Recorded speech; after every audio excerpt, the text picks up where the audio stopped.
प्रिय साथियों, आज हम पढ़ेंगे ज्यामितीय ठोसों का परिचय। इसके अंतर्गत कार्यपत्रक 1 है घन एवं घनाभ की उनकी विमाओं के आधार पर पहचान करें। मतलब इसमें घन और घनाभ इनकी जो विमाएं होती हैं उन विमाओं के आधार पर, मतलब विमा का मतलब है इसकी जो भुजाएं होती है, लंबाई चौड़ाई ऊंचाई होती है, उसके आधार पर हमको पहचान करना है कि घन क्या है और घनाभ क्या है। ठीक, तो सबसे पहले हम समझ लेते हैं घन को। घन को इंग्लिश में बोलते हैं क्यूब। अब क्यूब मतलब घन होता है। इस घन में सबसे पहले हम ये देखते हैं कि फलक कितने होते हैं।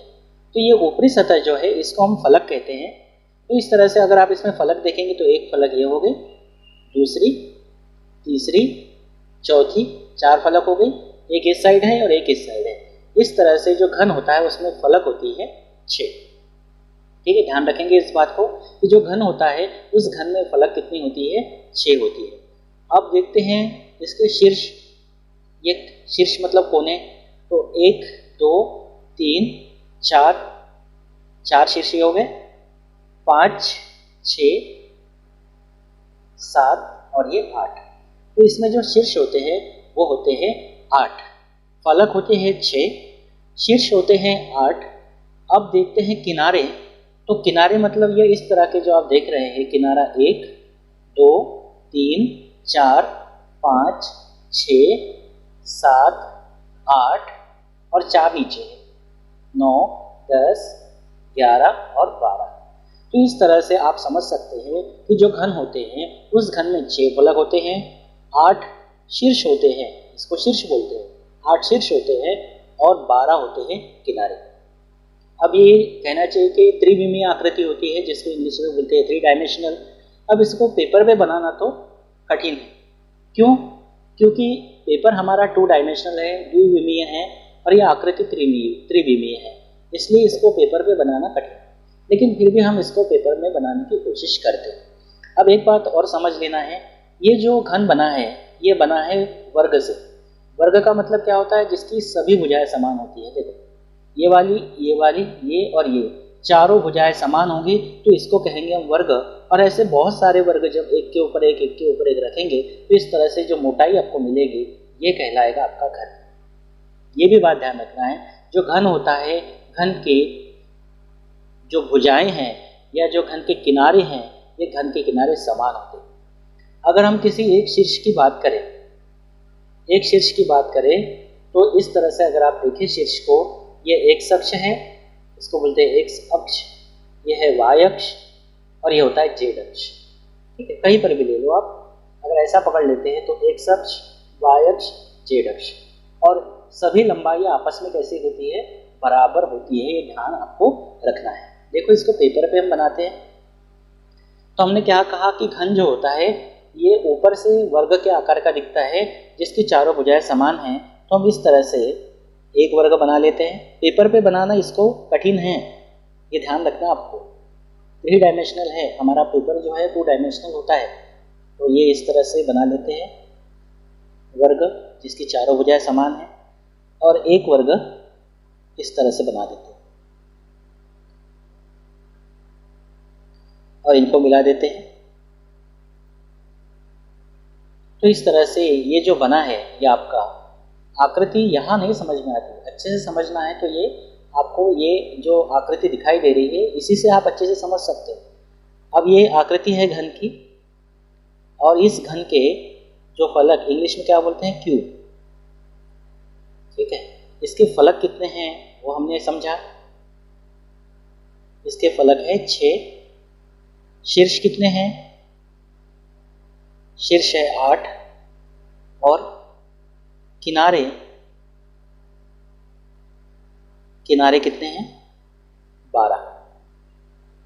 ठीक, तो इस तरह से जो घन होता है उसमें 6 फलक, 8 शीर्ष और 12 किनारे होते हैं। अब हम बात करते हैं विकर्ण की।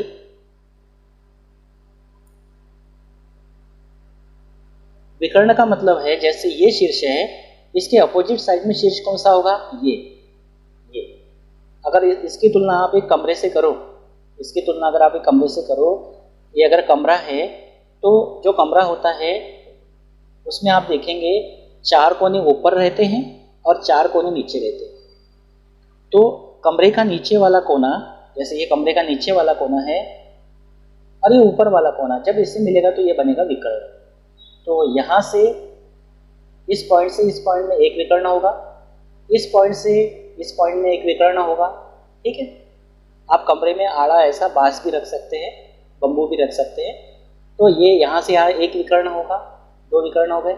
यहाँ से चलेंगे तो कहाँ होगा, यहाँ पर, और यहाँ से चलेंगे तो कहाँ होगा, यहाँ पर।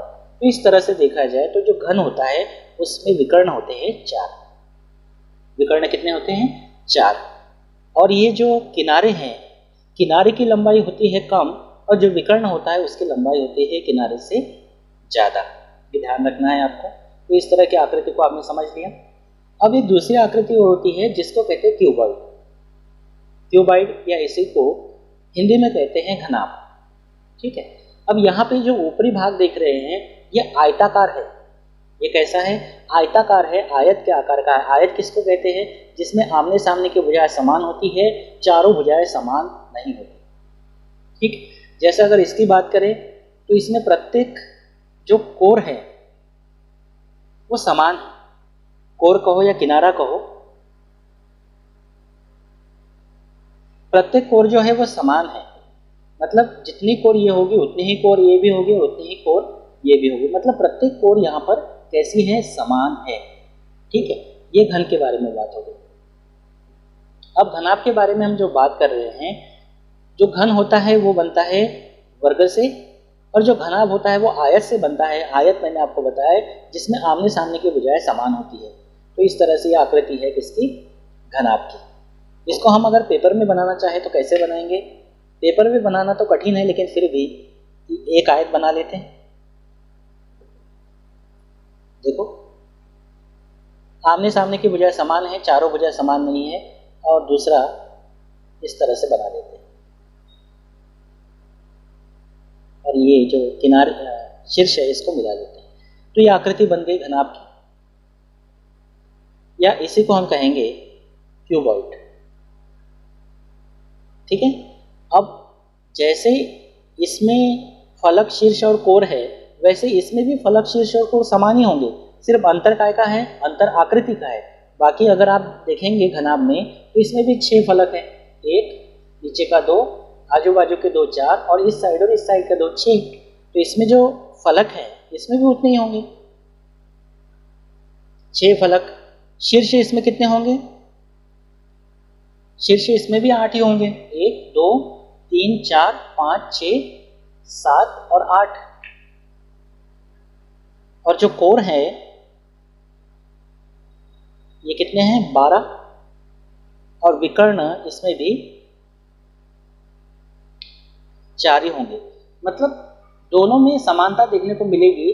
दोनों में 6 फलक है, दोनों में 8 शीर्ष है, दोनों में 12 किनारे हैं, और 4 विकर्ण है। लेकिन आकृति में अंतर है। अगर आप देखेंगे, अगर यहाँ इसको देखें तो इसकी लंबाई, चौड़ाई और ऊंचाई समान है।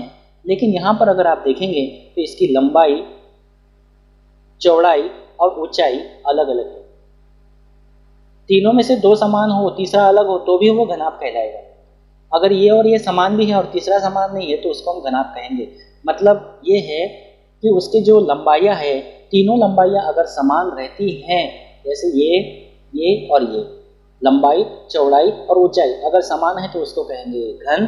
और लंबाई, चौड़ाई और ऊंचाई, या इसको आप गहराई कह दो, ये अगर अलग अलग है तो हम इसको कहेंगे घनाभ। तो दोनों आप बहुत अच्छे से समझ गए होंगे कि घन क्या होता है और घनाभ क्या होता है। ठीक है, आकृति इस तरह से आप पेपर में बनाते हैं, हालांकि पेपर में बनाने से उतना क्लियर नहीं होता है। अब हम देखते हैं क्वेश्चन को। क्वेश्चन में क्या बोला है, घन एवं घनाभ की उनकी विमाओं के आधार पर पहचान करें। विमाएं मतलब लंबाई, चौड़ाई, ऊंचाई, सभी दी है सेंटीमीटर में। ठीक है, वस्तु का नाम दिया है चौक डब्बा। चौक का जो डब्बा है इसकी लंबाई दी है 5 सेंटीमीटर, चौड़ाई दी है 5 सेंटीमीटर और ऊंचाई दी है 5 सेंटीमीटर। मतलब लंबाई, चौड़ाई और ऊंचाई समान है। और हम जानते हैं जिसकी लंबाई, चौड़ाई, ऊंचाई समान होती है हम उसे क्या कहते हैं, घन कहते हैं। फिर है मिठाई का डब्बा। मिठाई के डब्बे की लंबाई 7 सेंटीमीटर, चौड़ाई 6 सेंटीमीटर और ऊंचाई 4 सेंटीमीटर है, मतलब लंबाई चौड़ाई ऊंचाई अलग अलग है, इसको हम कहेंगे घनाभ। पासा है जिससे आप लूडो खेलते हैं और वो घन के आकार का होता है, इसकी लंबाई चौड़ाई ऊंचाई समान है, मतलब पासा क्या है, तो पासा है घन। और माचिस की डिब्बी आपने देखी है, माचिस की डिब्बी ऐसे दिखती है या ऐसे दिखती है, तो आप कहेंगे सर ऐसे दिखती है, इसकी लंबाई कुछ और होती है, चौड़ाई कुछ और होती है, ऊंचाई कुछ और होती है, मतलब माचिस जो है इस आकार की है, जिसको हम कहेंगे घनाभ। ध्यान रखेंगे। तो इस तरह से कार्यपत्रक 1 कर दिया हमने कंप्लीट। अब देखते हैं कार्यपत्रक 2 को, बहुत ध्यान से करना पड़ेगा कार्यपत्रक 2। कार्यपत्रक 2 में क्या कहा है, निम्नलिखित कथन सत्य है या असत्य बताइए। मतलब हमको सत्य असत्य बताना है, तो जो आपने समझा है उसके आधार पर हम बताएंगे। एक घनाभ की, ये घनाभ है, एक घनाभ की सभी भुजाओं की लंबाइयाँ आपस में समान होती है। ये घनाभ है, इसको भुजा कह दो, इसको कोर कह दो, इसको किनारा कह दो। इस भुजा की लंबाई, इस भुजा की लंबाई और इस भुजा की लंबाई, या कहीं से भी देख लो, इस भुजा की लंबाई, इस भुजा की लंबाई, इस भुजा की लंबाई, मतलब घन की सभी भुजाओं की लंबाई या क्या आपस में समान है। ये तो आपस में समान है लेकिन ये अलग अलग है, इन दोनों से ये अलग है। मतलब जो घन होता है सभी भुजाओं की लंबाइयाँ आपस में समान होती है, ये कथन असत्य है। कैसा कथन है, असत्य है, क्योंकि सभी भुजाओं की लंबाइयाँ समान नहीं है। अगला है घन या घनाभ में कुल फलकों की संख्या 8 होती है। अब अगर हम देखेंगे जो घन है और जो घनाभ है, इसमें फलकों की संख्या कितनी होती है, हमने अभी देखा था, ये देखिए फलकों की संख्या 6 होती है। आप फिर से गिन सकते हैं, 1 2 3 4, 4 हो गई, 5 और 6, इसमें भी 6 ही फलक है। और ये बोल रहा है एक घन या घनाभ में, घन या घनाभ में कुल फलकों की संख्या 8 होती है। ये भी कथन कैसा है, असत्य है। उसके बाद है प्रत्येक फलक के 8 शीर्ष होते हैं। अब इसमें जो शीर्ष है, प्रत्येक फलक की बात कर रहे हैं। फलक का मतलब होता है, जैसे इसकी बात कर रहा है, प्रत्येक मतलब किसी एक की बात कर रहा है। ओवरऑल देखा जाए तो 8 शीर्ष होते हैं, लेकिन प्रत्येक फलक के, जैसे ये फलक है, ये एक फलक है, प्रत्येक का मतलब एक है। अब इसके 8 शीर्ष होते हैं बोल रहा है, तो इसके तो 4 ही शीर्ष है। कोई भी फलक ले लो, जैसे ये फलक लिया, इसके भी 4 ही शीर्ष है। मतलब वो बोल रहा है प्रत्येक फलक के 8 शीर्ष होते हैं। अगर वह ऐसा बोलता है कि घन या घनाभ के 8 शीर्ष होते हैं तो सही होता, लेकिन बोल रहा है प्रत्येक फलक के 8 शीर्ष होते हैं, तो ये बात तो असत्य है। अगला है किसी घन के विकर्ण की लंबाई। अब ये घन है, इसका विकर्ण, जैसे इस यहाँ से कहाँ चलना पड़ेगा, यहाँ पर, तो ये एक विकर्ण बन जाएगा, ये दूसरा विकर्ण बन जाएगा, ये तीसरा विकर्ण बन जाएगा और ये चौथा विकर्ण बन जाएगा। मतलब ये बोल रहा है कि घन के विकर्ण की लंबाई उसकी प्रत्येक भुजा के बराबर होती है। यहाँ से लेकर अगर आप यहाँ तक जाते हैं तो ज़्यादा लंबाई हो जाएगी, और ये जो भुजा है इसकी कम है, भुजा इतनी ही है, लेकिन जो लंबाई है यहाँ से यहाँ तक, आप सोच के देखिए, इस आकार का कोई अगर कमरा है तो एक कोने से, अगर घर का ऊपरी कोना है उसमें, और कमरा जो है वो घन के आकार का अगर है, कमरा घन के आकार का है मान लीजिए, तो घन के आकार का कमरा होने पर ये जो लंबाई है, और किसी घर के एक कोने से उसके अपोजिट कोने को अगर आप नापोगे तो वो ज़्यादा भरेगा, विकर्ण ज़्यादा भरेगा, और ये जो लंबाई है ये कम आएगी। और यहाँ क्या बोल रहा है कि घन के विकर्ण की जो लंबाई है वो प्रत्येक भुजा की लंबाई प्रत्येक भुजा के बराबर होती है। तो विकर्ण की लंबाई ज़्यादा होती है, भुजा की कम होती है, तो बराबर हो ही नहीं सकते, तो ये होगा असत्य। ठीक है। उसके बाद बोल रहा है घनाभ के सभी फलक आयताकार होते हैं। तो ये जो घनाभ है इसके सभी फलक, जो घनाभ होता है उसके सभी फलक आयताकार होते हैं। जैसे ये आयत के आकार का है, ये भी आयत के आकार का है, ये भी आयत के आकार का है, ये भी आयत के आकार का है। वैसे ये देखने में तो वर्गाकार लग रहा है, अगर थोड़ा सा इसको बढ़ा देते, थोड़ा सा इसको अगर बढ़ा देते, यानी लंबाई चौड़ाई अगर इसके डिफरेंट रखते हम, तो ज़्यादा अच्छे से समझ में आता। नहीं तो आप यहाँ कंफ्यूज हो सकते हैं, तो ये तो वर्ग के आकार का लग रहा है, लेकिन ओवरऑल देखा जाए तो जो घनाभ होता है उस घनाभ के सभी फलक जो होते हैं वो होते हैं आयताकार। तो ओवरऑल ये कथन सत्य है। इस आकृति से कंफ्यूज मत होना, क्योंकि अगर इस कहना चाहिए अगर इसको लंबाई चौड़ाई, अगर चौड़ाई थोड़ी और बढ़ा देते, चौड़ाई अगर बढ़ा देते और ऊंचाई अगर उतनी ही रखते तो अलग अलग हो जाता ना। इस आकृति में भला ही आपको लग रहा है, लेकिन ओवरऑल देखा जाए तो घनाभ जो होता है उसके सभी फलक कैसे होते हैं, ये होते हैं आयताकार। ये कथन ओवरऑल सत्य है। तो ये हो गया कार्यपत्रक 2। उसके बाद है कार्यपत्रक 3। निम्नलिखित वस्तुओं का आकार क्या है? आपका ज्यामितीय बॉक्स, मतलब आपका जो कंपास बॉक्स होता है वो किस आकार का होता है? तो आप अगर थोड़ा सा इमेजिन करेंगे, सोचेंगे, तो आपका जो ज्यामितीय बॉक्स है वो इस आकार का होता है। कहने का मतलब है वो होता है घनाभ के आकार का। एक माचिस की डिब्बी भी होती है घनाभ के आकार की। सड़क बनाने वाला रोलर, अब सड़क बनाने वाला जो रोलर होता है वो इस तरह का होता है, इस तरह का होता है। और ये कैसे बनेगा? जब आप सिक्के, अगर एक का सिक्का है तो एक का ही सिक्का या दो का सिक्का एक के ऊपर एक रखोगे तो इस तरह की आकृति मिलेगी, जिसको कहते हैं सिलेंडर, या इसी को हिंदी में कहते हैं बेलन। तो ये बेलन के आकार का है। हमारे घर में भी जो सिलेंडर होता है, सिलेंडर ये इंग्लिश में नाम है, हिंदी में बेलन बोलते हैं। और हमारे घर में गैस का जो सिलेंडर होता है वो भी इसी आकार का होता है, या फिर जिससे रोटी बनाते हैं वो भी इसी के आकार का होता है, या सड़क बनाने वाला जो रोलर होता है वो भी इसी आकार का होता है, या ड्रम होता है वो भी इसी आकार का होता है। तो इसको हिंदी में कहते हैं बेलन। तो सड़क बनाने वाला रोलर इस आकार का है, बेलन के आकार का।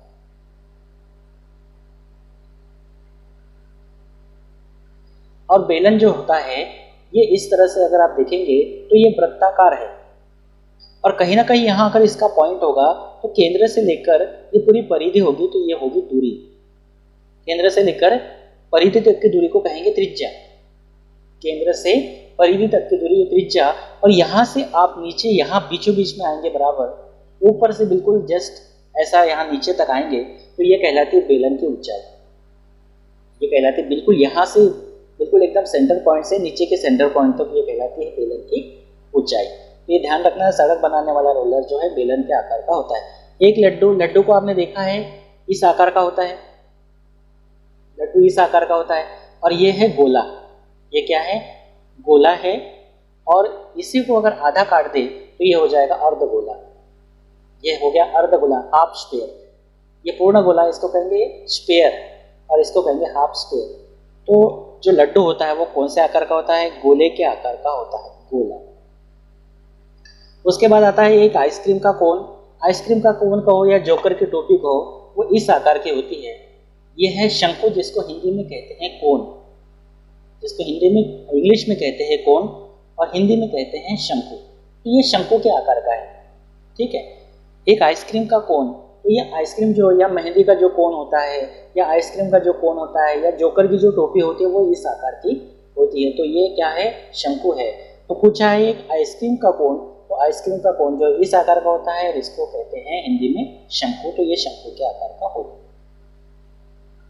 इस शंकु में भी एक तरफ वृत्त होता है, तो यहाँ से लेकर यहाँ तक की दूरी, सेंटर से लेकर कहीं पे भी परिधि तक की दूरी को कहेंगे त्रिज्या, ठीक है। फिर यहाँ से एकदम सेंटर पॉइंट से यहाँ तक आएंगे तो ये कहलाएगी सीधा स्ट्रेट लाइन में अगर आएंगे बिल्कुल अंदर से होते हुए बिल्कुल सीधी अगर यहाँ तक जाते हैं तो वो होता है ऊंचाई, और ये कहलाती है शंकु की तिर्यक ऊंचाई। ये क्या कहलाती है? शंकु की तिर्यक ऊंचाई। ये जो आकृतियां है, चाहे घन कहो आप, या फिर घनाभ कहो, या फिर आप गोला कह दीजिए, या फिर आप बेलन कह सकते हैं, या फिर आप ये शंकु कह दीजिए, ये सारी जो है ये 3 डायमेंशनल आकृति होती है। इसको आप पेपर पे नहीं बना सकते। समझने के लिए तो आप बना लेंगे, लेकिन वो फील नहीं आता है पेपर में बनने के बाद, इस तरह से वो नहीं दिखती है। एक समझने के लिए हम पेपर में बना लेते हैं, लेकिन इन आकृतियों को पेपर पे हम नहीं बना सकते। तो ठीक है, ये हो गए आपके कार्यपत्रक 3 यहाँ पर कंप्लीट। अब हम देखते हैं कार्यपत्रक अगला। देखिए ये जो कार्यपत्रक है ये आप खुद कर सकते हैं। देखो हम यहाँ पे क्या बोल रहा है, निम्न का सुमेलन कीजिए। सुमेलन कीजिए ने मिलाना है। इस साइड आपको आकृतियां दी हैं, और ज्यामितीय ठोस यहाँ पे उनके नाम दिए गए, हमको सही इससे मिलाना है। तो देखो ये जो है ये है गोला, ये गोला है, तो इसकी जोड़ी कौन सी होगी, ये वाली।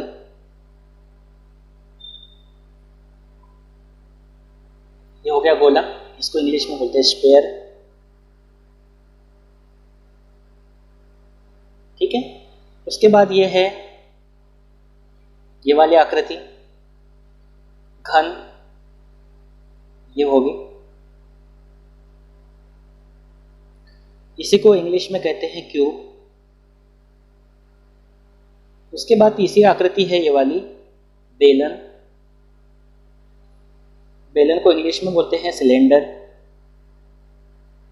सिलेंडर। ठीक है, ये होगी इसकी जोड़ी। उसके बाद है अगला घनाभ, इस आकार का है, घनाभ के आकार का है, जिसको इंग्लिश में बोलते हैं क्यूबॉइड, इसको लिखते हैं क्यूबॉइड।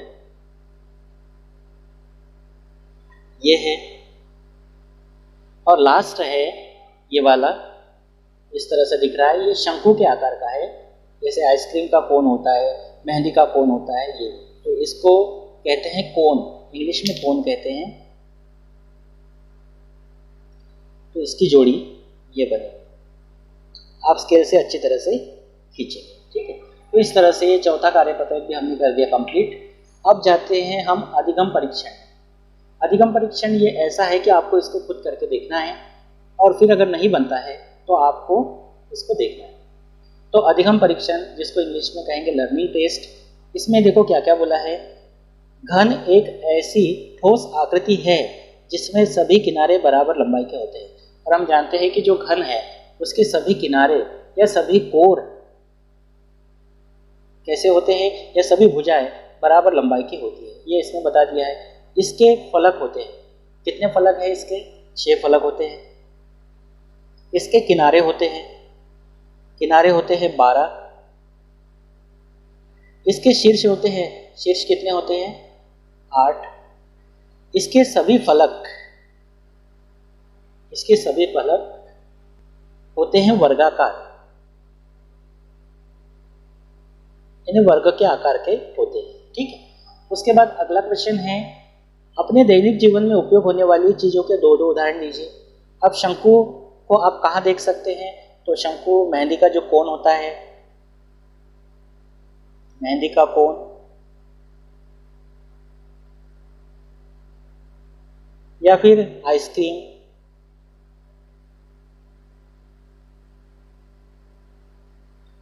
ठीक है, या फिर जोकर की टोपी भी आप कह सकते हैं।